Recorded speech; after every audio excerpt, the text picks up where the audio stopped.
Welcome back, everyone, to another episode of the 5 p.m. podcast. I'm Dan, your resident political enthusiast, always eager to dive into the complex world of international relations. And I'm Tina, here to help break down these intricate topics and, let's be honest, keep Dan from going too far down the rabbit hole. Today we're diving into some very times interesting news.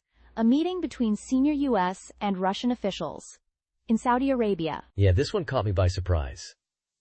We're talking about Secretary of State Marco Rubio and Russian Foreign Minister Sergei Lavrov meeting in Riyadh. This is the first big meeting like this since the Geneva summit back in, 2022? Right.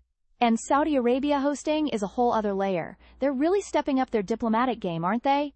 It makes you wonder what their angle is. I mean, besides the obvious, of wanting to be seen as a major player on the world stage. It's a power move, for sure. They're positioning themselves as this neutral ground. A place where even these two countries, with all their history, can come together. But, and here's the big but, Ukraine wasn't there. That's the part that's got everyone talking, isn't it? Negotiating about the war in Ukraine.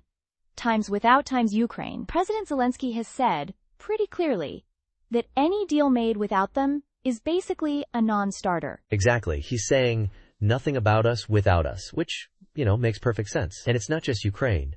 Some of the European allies, like Estonia and France, are also expressing some serious concerns. It's a tough situation.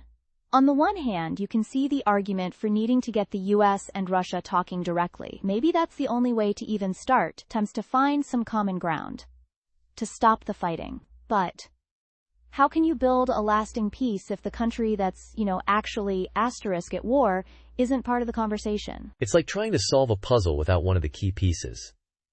And from what I've been reading, the European allies are feeling a little sidelined too. They've been supporting Ukraine all along, and now they're worried that their interests aren't being fully considered. So what times they actually agree on? Besides the, elephant-sized absence of Ukraine. Well, one concrete thing is they agreed to restore embassy staffing levels.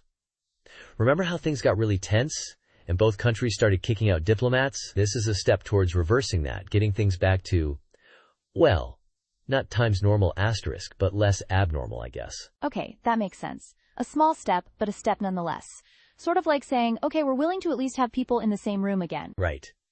And there were also some discussions about potential economic cooperation, which is, interesting, given the current sanctions against Russia. That feels a bit more complicated. Like, are we rewarding Russia for behavior that led to the sanctions in the first place? That's a whole ethical minefield right there. It times complicated.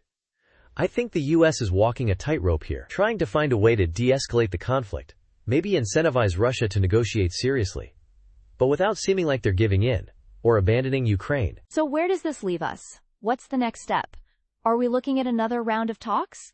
This time, hopefully, with Ukraine actually times the table. That's the big question.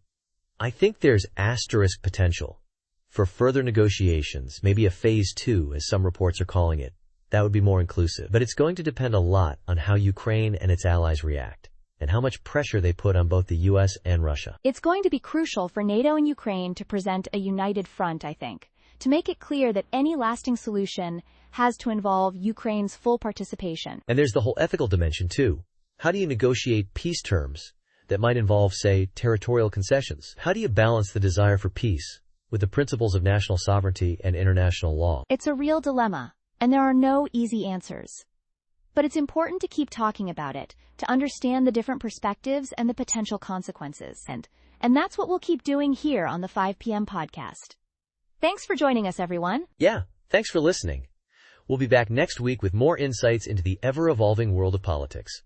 Until then, stay curious.